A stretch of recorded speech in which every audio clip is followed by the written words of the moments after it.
up, you guys, and welcome back to Go Dope or Go Home. This is your host, Amber Lane, and as you can see, it's me, myself, and I again, so let's get into it. So, I got a question for y'all. So, I want to know, why is body shaming so prevalent, especially in women? So, that's the topic for today. We're going to talk about body shaming. Let's just dig right on in and talk about it. So, one thing to give reference to the scriptures, to the Bible, we're fearfully and wonderfully made, and we're in God's image. And in the word, it says that everything that he created was good. So if you're body shaming yourself, if you're allowing someone to talk about you, we have to always refer to the word. Now, I'm not saying that it's not easier said than done, because I myself have been in that position where, you're going through what you're going through as far as, body shaming, how you feel about how you look at yourself, what people have been saying about you, what people have been saying to you, their own opinions, how they've been throwing them at you. But we always have to refer back to the word and see what God said about us. And we're fearfully and wonderfully made. So again, if you're doubting what God said about you, if you're doubting how you look, then you're already doubting what God said about you. Again, in the word, it says that everything that he created was good. So from the what we think is the most beautiful to the ugliest, everything that he created was good. So you have to constantly remind yourself that you're made in God's image. Another thing that I want to touch on is you have to watch how you compliment people. So never say, I think you're beautiful to be a big girl.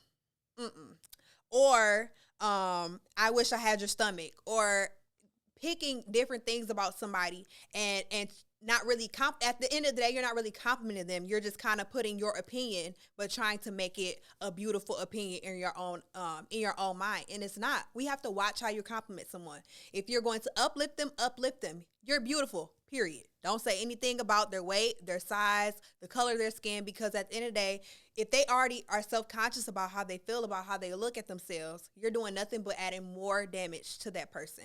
So watch how you compliment somebody. Another thing, let's talk about plastic surgery. So now I know that's like a trending thing. Everybody wants to get a plastic surgery. Everyone wants to get a tummy tuck. Everyone wants to get a lift. Everyone wants to add more to their chest.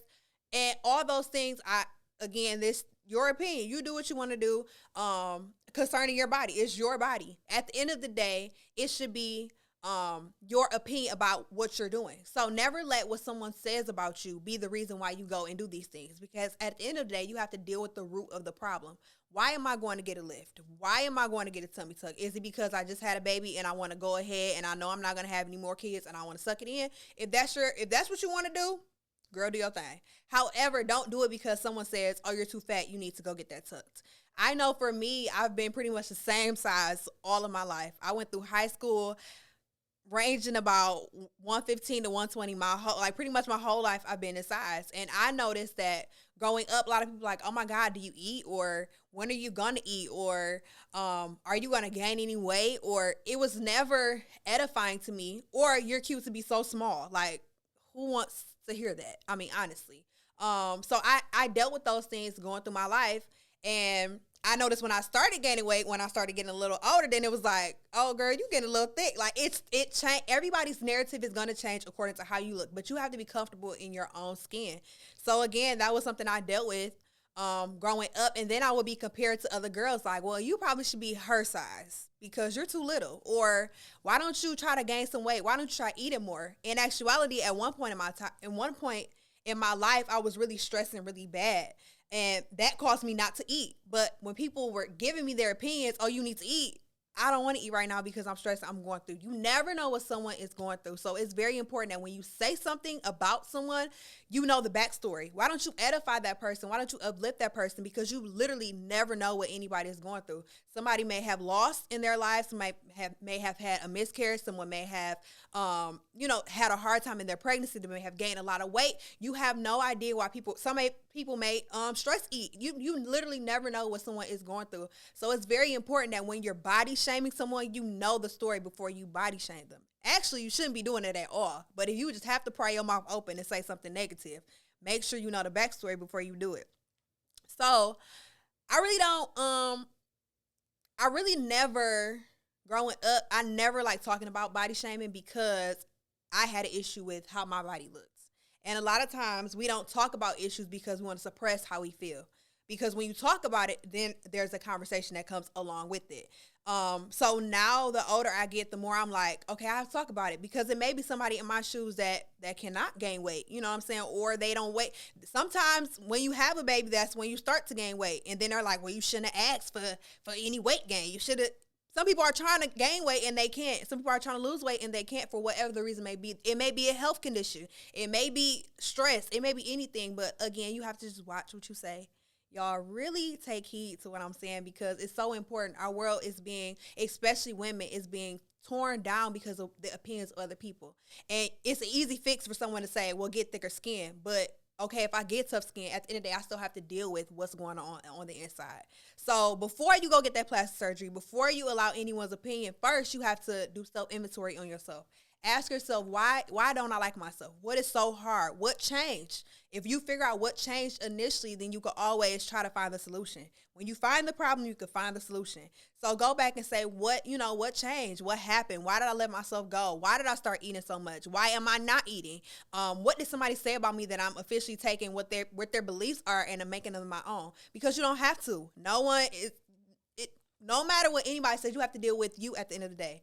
When all is said and done, you go to bed with yourself. So you have to be okay with how you look, how you feel, what's going on internally within yourself. So I want to just, like I said, make sure that we really deal with the root. Why are you shaming yourself? Why are you allowing other people to shame you? Why are you allowing people to talk about you and you never saying, hey, we're not going there today? Or I know I'm cute. Or just shutting it down. It's okay to shut it down at the end of the day, because if someone's negatively talking about you, you don't have to accept people's opinions. And release what others have said about you. I know at one point in time, I literally would write everything down that people would say about me and burn it up or rip it up, and it would be so emotional. But sometimes you have to write it on a paper so you can see it. You can acknowledge, I'm not coming here. I'm not coming back to this spot again in my life. No one will be ever able to say these things about me ever. And look at them and reflect on them and rip them up, burn them, because at the end of the day, like I said, it's just you. You have to deal with you. So all in all, y'all, let's cut out this body shaming, because it's low-key dead. It's stop with the trending conversations, because it's not really trending. Just throw that away, okay? Y'all got me? Okay. So before we go, let's talk about on the dope side of things. So I know our last episode, we weren't able to really touch onto it because the episode was so good. Faith and I's conversation was so good. So we didn't do it last week, but I definitely want to do it this week. So let's talk about lash extensions. So I know a lot of people are like, why do you get lash extensions? They cost so much. But honestly, if you think about, I'm just, I guess you could say, when it comes to beauty, I'm just going to pay whatever. It's not really a good thing all the time, but I would just sacrifice something just for me to have my lashes, my feet, and my hands done, and my hair done. It's self-care. That's how I take care of myself. It's okay. You got to do what you got to do, right?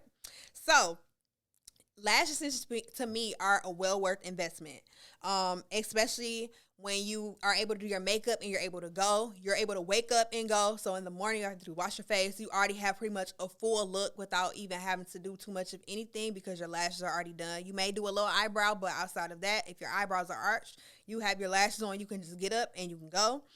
It also completes a makeup look. So I know a lot of times, like on Sunday mornings when I wear my strip lashes, and I'm pouring out and it's getting good, you start crying and then your lashes coming off in the middle of service. It's been plenty of times I've been in service and literally was just like, I need a little tissue. We putting this to the side. We go. But when you have lash extensions, you don't have to worry about that. When you cry, they don't go.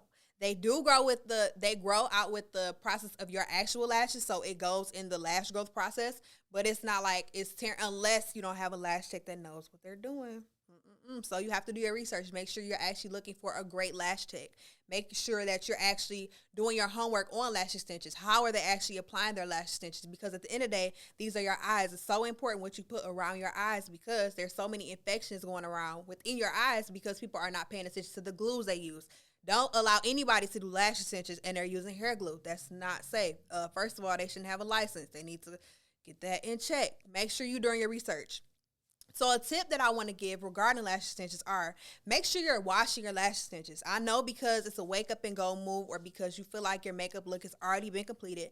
Make sure that you're actually washing them because dirt can build up, the makeup can build up, and it can become terrible. Okay? Terrible. When I say terrible, I didn't want to bring no pictures because it could become terrible. Make sure you're doing your regimen in the morning where you're washing your lash extensions. It's so important to keep them clean. You're not really giving your lash tech a hard time when it's time for them to do the fill-ins. They're able to just go in and go ahead and fill it in. Just make sure you're doing your homework. Make sure you're washing your lashes.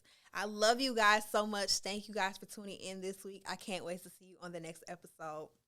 Go dope or go home.